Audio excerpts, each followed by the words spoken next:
Eu usei o Windows a minha vida toda e decidi mudar para o MacBook, mas eu não estava preparada para isso. Para quem não me conhece, meu nome é Amanda e aqui nós estamos vivendo e aprendendo. Hoje a gente tem participação especial desse pitoquinho aqui, então não liguem se ele ficar pulando por aí, porque ele é bem nenezinho ainda, ele só tem 3 meses, né? E eu vou gravar o vídeo de qualquer forma, mas vamos lá. O meu MacBook é um MacBook Air M4 de 13 polegadas, 256 GB e ele é da versão coreana. Vou deixar até imagens aí pra vocês de qual que é a diferença, né, da versão coreana. Acho que o pessoal tá mais acostumado com a versão americana ou a versão brasileira, mas o meu é da versão coreana. E na verdade a única diferença é os teclados, né, que tem esses teclados aí com as letras coreanas. E dá pra ativar a letra coreana também. Mas basicamente é só isso que tem de diferença. Eu tenho a versão coreana porque meu marido foi pra Coreia do Sul no final do ano passado e aproveitou comprar por lá, já que sai, né, muito mais em conta do que comprar aqui no Brasil. Eu vou contar um pouquinho aqui pra vocês os pontos positivos, os pontos negativos, se valeu a pena e também pra quem eu indico comprar, né? Se você tem essa mesma curiosidade que eu tinha de ter usado só o Windows, se vai conseguir se adaptar, então fica até o final do vídeo, que o final vai ser importante para você. Então, para mim, o ponto positivo número 1 é o peso dele. Ele tem 1,240 kg, você consegue colocar ele aqui assim, em uma mão só. E é muito bom porque você consegue levar ele para qualquer lugar. Se você quer tá viajando e precisa levar o computador para trabalhar, se você quer levar para trabalhar em um lugar diferente, um café, ou se você também, né, quer colocar dentro da bolsa, enfim, levar pela casa, ele é maravilhoso por conta disso. O meu outro notebook que eu tinha, ele pesava 3 quilos, era mais do que o dobro do peso desse computador, então eu não tinha essa facilidade de levar ele para qualquer lugar. Outro ponto positivo, que foi um dos principais motivos que eu comprei ele, é a integração do ecossistema da Apple. Então, eu consigo passar facilmente qualquer documento do meu iPhone pro Mac e vice-versa. Eu consigo abrir as coisas do meu iPhone no MacBook, eu consigo abrir o meu próprio iPhone pelo Mac. E então tem muita facilidade, né? As coisas do Safari mesmo, já tem todos os meus logins, os meus favoritos. Isso é uma coisa muito boa. A única coisa assim que não foi tão boa pra mim nesse quesito é que o meu iPad eu fiz um login diferente, né? Quando eu comprei o iPad e criei uma outra conta Apple pra mim. Eu tava com medo que enchesse a memória dele, então eu acabei criando um outro login, então eu não tenho integração do iPad com o Mac. Eu preciso arrumar isso, mas tem que formatar o iPad todo, tirar tudo que tem lá, vai dar um trabalhinho, mas eu pretendo fazer isso porque vai ser muito bom poder integrar os três. Mesmo porque a tela do iPad pode ser uma segunda tela no Mac. Então eu quero testar isso também. Isso eu ainda não testei, ainda vai levar um tempinho para fazer isso, mas é um outro ponto muito positivo. Então essa integração da Apple, gente, é incrível, é maravilhosa. Eu coloco o meu AirPod, ele conecta no computador. Eu consigo destravar o Mac, se eu tiver com o meu relógio por perto, eu só abro, ele destrava o Mac. Então essa facilidade, assim, é um ponto realmente muito positivo. Eu sempre tinha ouvido o pessoal falar desse ecossistema Apple, e eu vejo que no Mac ele funciona perfeitamente. O áudio dele é maravilhoso. Eu consigo assistir vídeos, eu prefiro muito mais assistir vídeos por ele do que pelo iPad. E a imagem também é incrível. Eu falo assim, eu que trabalho com projetos, né, de interiores, pra mim é maravilhoso, porque eu consigo ver a cor real mesmo das coisas. Dependendo dos computadores, você abre uma tela, fica uma cor, na TV fica outra, no Mac não, você sabe que a cor dele é perfeita. Outro ponto muito positivo dele é a velocidade, então assim, você pode abrir 1000 coisas ao mesmo tempo, ele não vai travar, ele vai abrir qualquer coisa que você apertar, ele abre na hora. É assim, apaixonante, sabe? Não é igual no Windows, eu não sei o que acontece no Windows, mas assim, às vezes tá ligando o computador, você tem que esperar ele reviver para você começar a fazer as coisas.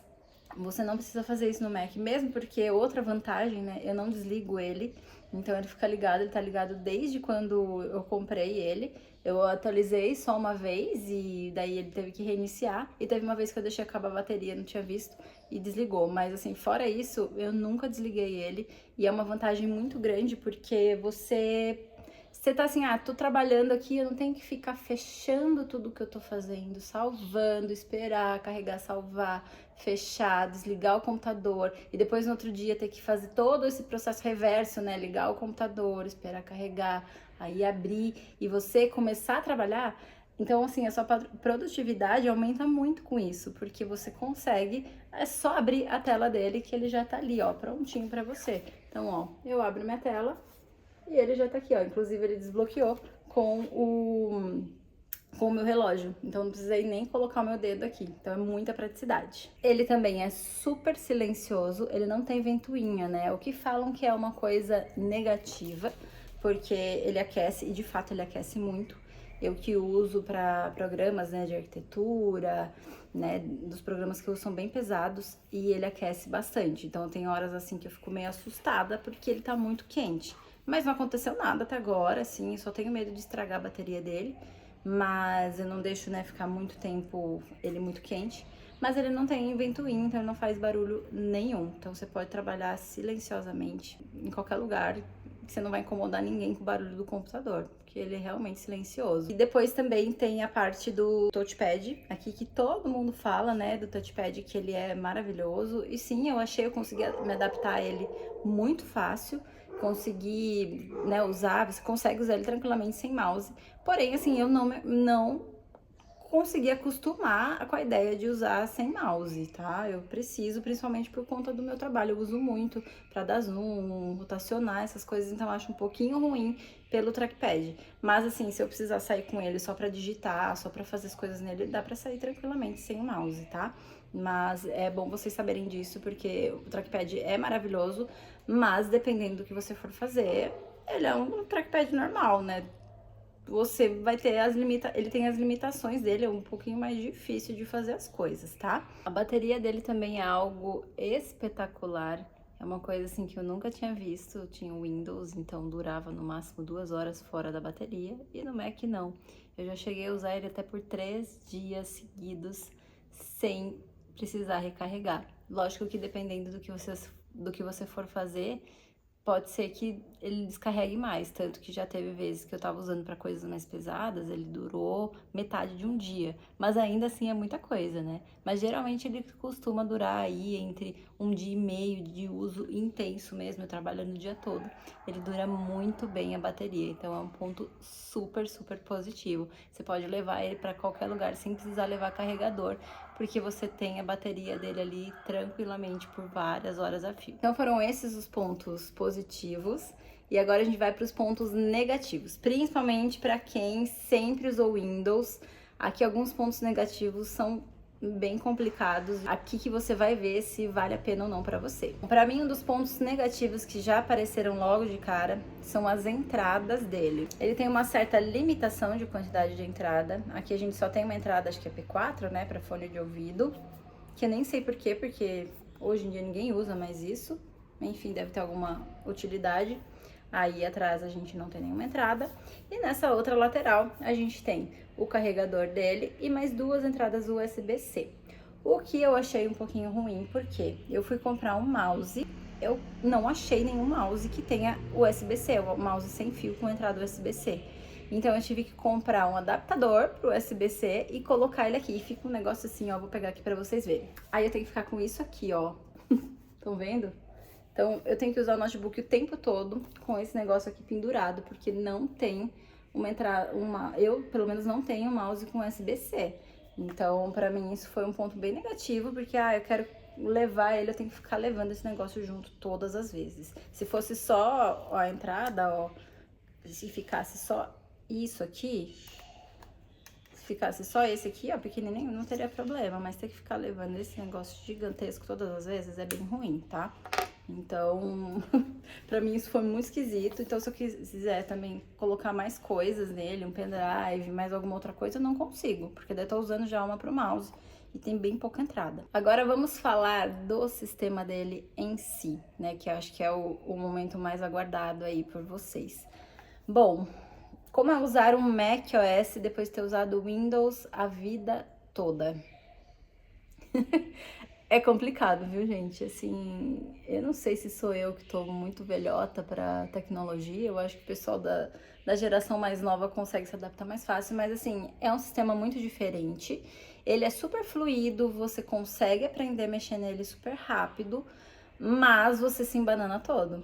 Principalmente porque você já estava acostumado com Windows sua vida toda. Então você já vai ter os comandos certinhos, os atalhos que você digita no teclado, a aba de fechar dele, né? Onde você fecha a aba é do lado contrário. Então é no canto esquerdo e no Windows é no canto direito. Então todas as vezes, pelo menos no começo, eu ia direto lá no canto direito e não tinha. E então tem umas coisinhas assim, sabe, que eu acho que eles quiseram mudar só para ser diferente do Windows e acabou ficando confuso. Eu não sei, eu acho que tem umas coisas assim que tipo não tem necessidade, sabe? É contraintuitivo total. Então esse negócio de fechar do lado esquerdo para mim é a pior coisa até hoje, eu acho muito ruim. E tem algumas coisas que você não consegue fazer quando você tá com a tela expandida. Então você tá com ele na tela cheia, você não consegue pegar e jogar um arquivo para dentro dele da página que você tá, por exemplo. Você tem que diminuir, né, o tamanho da tela, minimizar e depois jogar um arquivo ali dentro. Então isso eu acho um pouquinho ruim também. A não ser que eu não saiba fazer, mas já tentei de todas as formas e não funciona. Então o sistema dele, assim, para você se acostumar no começo é um pouquinho ruim. Você vai demorar um pouquinho mais para fazer as coisas. Os comandos no teclado também são um pouquinho diferentes, né? Você tem alguns comandos aqui.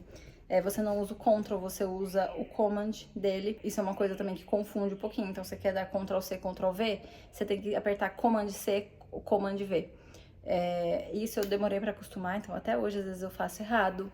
Aí aqui, eu não sei se é pelo meu ser coreano ou não sei se o teclado americano também tem esse problema. A gente não tem o C cedilha nele, né? A gente não tem alguns acentos, então eu tive que configurar para o teclado brasileiro a BNT2, mas ainda dependendo do programa que eu tô, ele desativa o teclado, ele não funciona direito, ele muda algumas coisas. Assim, essa questão do teclado também é um pouquinho ruim, mas eu consegui configurar, então eu tô fluindo bem nele, porque antes nem o interrogação eu tava conseguindo achar. Mas daí deu certo. E o último ponto negativo, que é mais no meu caso, é ele ser 256 GB. Gente, que arrependimento. Eu pesquisei um pouquinho antes, tal, eu nunca tinha visto ninguém reclamar dele ser 256 GB. E eu falei, acho que o pessoal não tá reclamando, é porque não tem problema. Mas é pouca memória, é muito pouca, assim. Eu queria colocar mais coisas nele e eu não consigo. Eu comprei um jogo que chama Inzoi, que é de simulação de vida, tudo. E é um jogo muito pesado. Ele não rodava no meu outro notebook, rodava no meu computador daqui de casa, mas bem lento.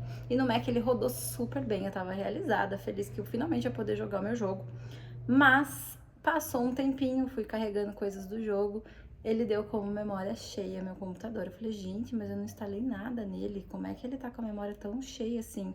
Falei, 256 GB, né? Deve ter acabado rapidinho, nem imaginava. Mas o problema era o jogo. Aí depois que eu desinstalei o jogo, eu tive mais 100 GB livre. Mas mesmo assim ainda acho pouco, tá? Então assim, eu não posso jogar meu jogo porque ele tem 256. Eu poderia ter comprado de 512? Poderia. Era uns R$ 1.000 de diferença, mas assim, é o que eu falo, dinheiro sempre vem. Então, às vezes vale a pena se apertar um pouquinho mais e comprar, pagar R$ 1.000 a mais pra ter uma memória melhor do que sofrer, porque agora eu tô condenada a ter 256 GB pra sempre, ou usar também adaptador externo, que daí é outro trambolho que fica aqui usando e já ocupando a segunda saída que tem. Então, eu não aconselho a pegar de 256 não, tá, gente? Falando com sinceridade pra vocês. Mesmo que você fale assim, eu vou usar só pra, sei lá, escrever e-mail, vou usar só pra assistir vídeo, pega de 512, você nunca sabe quando você vai usar. Eu também esqueci de falar que alguns aplicativos não existem, mas assim, são bem poucos, tá? A maioria que você precisa usar no dia a dia tem. Então, se você tem Word, Excel, PowerPoint, todos esses tem. Mas que eu trabalho eu sou designer de interiores, né? E eu precisava de um programa específico, não tinha esse programa para Mac. Então, eu tenho que acessar o meu computador Windows, deixar meu computador Windows ligado, para que eu consiga acessar esse programa que eu preciso em específico. Eu tô migrando agora de programa para um programa mais assim, que tem todos os computadores, então não vai ser mais um problema para mim. mas você tem que se atentar, tá? Se você usa algum software específico no seu trabalho, dá uma pesquisada para ver se tem compatível com o Mac. Não são todos os programas que têm compatibilidade. Mas então, valeu a pena? Na minha opinião, valeu a pena. Eu não voltaria para o Windows, eu nem pretendo voltar para o Windows, eu quero usar agora sempre o Mac, porque a partir do momento que você se acostuma com ele, você vai pegando os jeitos, vai melhorando cada vez mais o seu uso, sabe? Então eu quero aperfeiçoar cada vez mais o meu uso aqui nele e realmente utilizá-lo, né? Não quero voltar para o Windows mais não. Então, se valeu a pena, a resposta é sim. E se me perguntarem se ele mudou a minha produtividade, a resposta também é sim. Porque o fato de você poder levar ele para qualquer lugar, ele ser super levinho, a bateria dele durar um montão, sem você ter que se preocupar. Você pode trabalhar fora por horas e nem precisar levar um carregador, por exemplo. Isso ajuda muito na questão da produtividade. E o fato de você não precisar ter que ficar desligando e fechando tudo também ajuda muito na produtividade. Por mais que sejam alguns minutos ali, a gente sabe que às vezes a gente tá tão atarefado que esses minutos que a gente economiza salvam de uma maneira assim inimaginável. Então, realmente, a produtividade minha aumentou muito com ele. No começo, só que foi um pouquinho mais difícil, eu demorava mais para fazer as coisas por conta de eu me acostumar com o sistema dele, mas aumentou minha produtividade sim. E agora, no final, né, para quem que eu indico esse computador? Eu acho que pelo fato de você ter um iPhone, já é um bom ponto para você pensar em ter um MacBook, porque a integração deles é maravilhosa. Então, eu acho que vale muito a pena por conta disso. Às vezes a gente deixa de passar as coisas pro computador, porque é difícil no Windows, tem toda essa burocracia, dificuldade, mas isso aqui faz valer muito a pena, essa integração deles faz valer muito a pena, e fora todas as outras qualidades que eu já citei aqui. Então, se você tem um iPhone, vale sim a pena você ter. Para quem trabalha também com edição de vídeo, é muito bom. Você não tem que ficar se preocupando se ele vai travar, se ele vai aguentar. Ele aguenta, sim, muito bem. Eu edito, né, os vídeos aqui, que são do iPhone, então eles vêm bem pesados pro Mac e roda super bem, né? Não trabalho com uma coisa mais profissional de edição de vídeo, mas aí quem trabalha com edição de vídeo eu aconselho a assistir um vídeo mais voltado para isso. Para quem trabalha na área de arquitetura e design de interiores, assim como eu, também aconselho. Ele roda o SketchUp super bem, lisinho. Ainda não fiz nada muito pesado nele, porque eu tô aprendendo a mexer no SketchUp agora. Mas eu acho que vale muito a pena. Eu acho que pra gente, o que a gente precisa é isso, né? Um programa que rode liso, que não fique travando. E assim, só alegrias, né? Apesar de ter pontos negativos, eu acho que os positivos são muito maiores e vale muito a pena sim. Então é isso o vídeo de hoje, espero ter ajudado vocês de alguma forma. E quem gostou, se inscreve aqui no canal e já deixa seu like para ajudar o canal e ajudar esse vídeo a crescer e alcançar mais pessoas.